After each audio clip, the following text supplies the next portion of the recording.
Hi, it's Katrina from Pinoy Real. In this video, I'm going to talk about the summary of a book called Rich Dad, Poor Dad, written by Robert T. Kiyosaki. Part memoir, part financial guide, Rich Dad, Poor Dad is arguably the most popular personal business book of all time.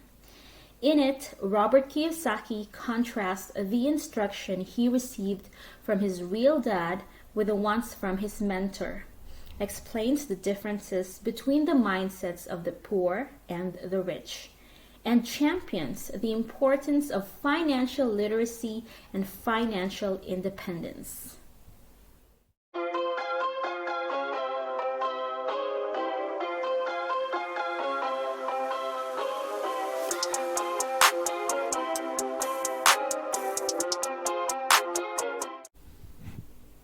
Lesson number 1.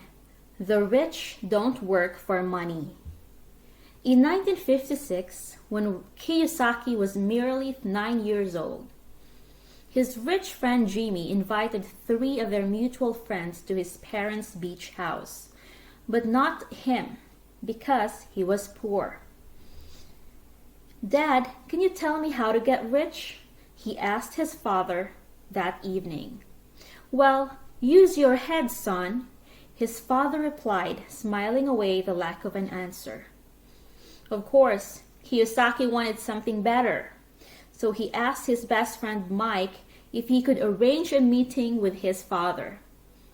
He was an owner of several warehouses, a construction company, a chain of stores, and 3 restaurants, so he had to know a thing or two about making money. At the meeting, Mike's father didn't waste any time to make Robert a simple take it or leave it offer. "You work for me and I will teach you." Kiyosaki accepted the arrangement, but grew restless and disappointed after no more than 3 weeks. Not only was he working for peanuts, earning mere 10 cents an hour, but also he hadn't learned anything. So he decided to confront Mike's father and ask for a raise. Little did he know that he had already absorbed the first lesson. Life pushes everybody around, but while the poor give up or push back against their bosses, the rich use the pushing to change and grow into a better version of themselves. "Stop blaming me and thinking I'm the problem," Mike's father said. "If you think I'm the problem, then you have to change me. If you realize that you're the problem, then you can change yourself. Learn something and grow wiser."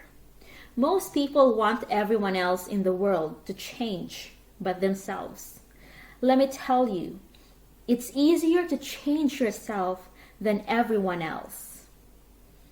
This was only a part of the first lesson. The second part was even more important. Most people accept working for 10 cents an hour instead of getting angry about it. The reason? They prefer the safety of a regular paycheck instead of the risk of following their passions, which are anger and love combined. The fear of not being able to pay their bills is what keeps most people working at a job. Rich people are rich because instead of choosing to work for money, they have money work for them. And that brings us to the second lesson. Lesson number 2. Why teach financial literacy? Many people say, "Oh, I'm not interested in money," and yet they'll work at a job for 8 hours a day to earn it. However, time is a limited resource. You'll never become a millionaire if you get paid by the hour. It's a simple math. Wealth, in essence, is not about how much money you make. It's how much money you keep. That's why there are so many former professional athletes and lottery winners who have ended up poor despite being millionaires at some point in their lives. Money, contrary to popular belief, doesn't solve problems. It usually merely accelerates them. If the cash flow pattern running in your head is spend everything you get, you'll be poor no matter how much you earn. An increase in cash will just result in an increase in spending. And this is the main problem of so many talented people around the world, including Kiyosaki's real dad. They work hard to earn money, but don't know how to manage it once they earn it. What is missing from their education is not how to make money, quips Kiyosaki, but how to manage money. It's called financial aptitude. What you do with the money once you make it. How to keep people from taking it from you. How to keep it longer. And how to make that money work hard for you. For this reason, financial literacy should be a compulsory subject in school. Kiyosaki claims that it would also probably be the easiest one, because learning by heart the following rule should get you a good grade in itself. Know the difference between an asset and a liability and buy assets. It's that simple. Lesson number 3. Mind your own business. But what is an asset? And what a liability? Simply put, an asset is what puts money in your pocket. Liability, on the other hand, takes money out of it. The main difference between different classes of people can be illuminated along these lines. The rich acquire assets, while the poor and the middle class acquire liabilities that they think are assets. The poorest have only expenses. If you want to get rich, you have to start focusing on your asset columns instead of your income statements. Financial struggle is often the result of people working all their lives for someone else, writes Kiyosaki. So start minding your own business. Keep your daytime job, but start buying real estates, not liabilities. Real assets fall into the following 7 categories. Number 1, businesses that do not require your presence. You own them, but they are managed or run by other people. If you have to work somewhere, then it's not a business, it's a job. Number 2, stocks. Number 3, bonds.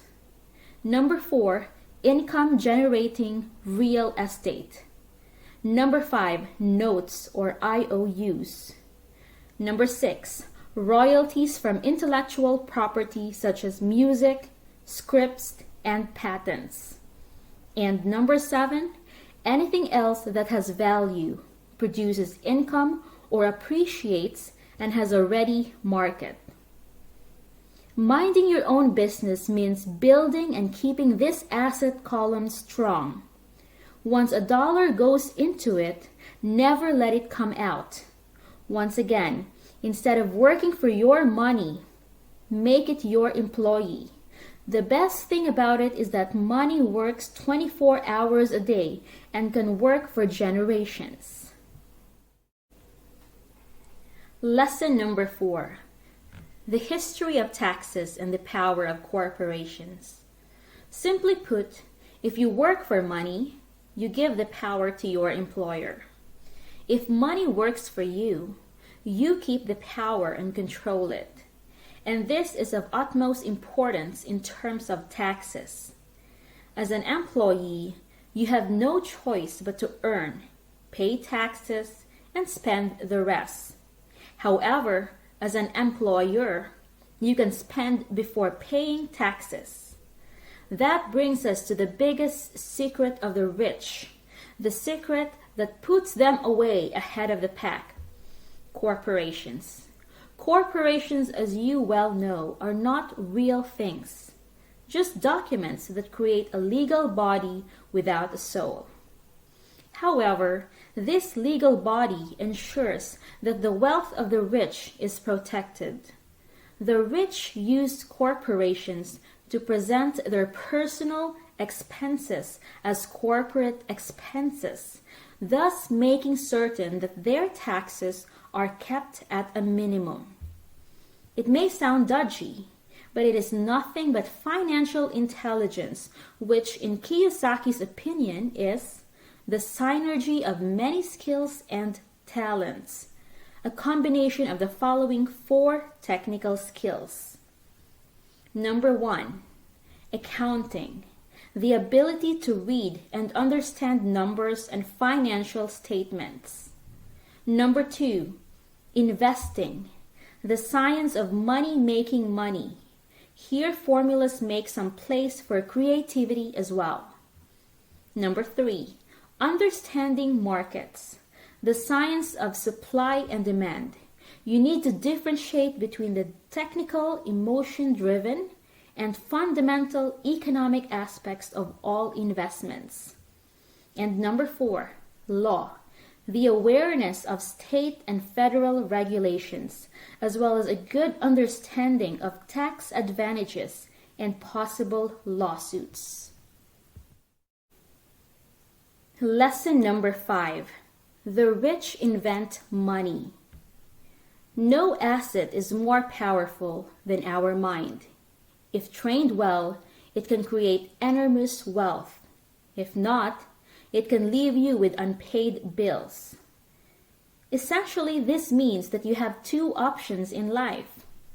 1, work hard, pay 50% in taxes, save what is left, and get taxed on your savings. 2, take the time to develop your financial intelligence and harness the power of your brain and the asset column. It's not really a choice, is it? Unfortunately, millions of people make the wrong one because they are afraid of losing and want to avoid failure at all costs. People who avoid failure also avoid success, remarks Kiyosaki. Allow yourself to make mistakes and learn from them. Secure and smart investments won't make you money. In the real world, it's the bold who get ahead. So start thinking outside the box, look for opportunities missed by others, raise money, and invest in the idea while organizing smart people to put it into practice. It's risky, sure, but all things that matter are. After all, it's not like you knew the person you love would say yes when you asked them out, but you did it anyway. Lesson number 6. Work to learn, don't work for money. Job security meant everything to my educated dad, remembers Kiyosaki. Learning meant everything to my rich dad. In time, he realized that his second dad was right. That job is an acronym for just over broke, and that working for money is a trap. So he chose to work to learn, even going so far to quit a secure job in the army and join Xerox to be trained in the art of marketing and selling. He knew that in addition to managing your cash flow and your systems, being successful is also about managing other people. The gamble paid off. He became an owner of an investment company and retired at the age of 47 as a multi-millionaire. Follow his advice and you might too.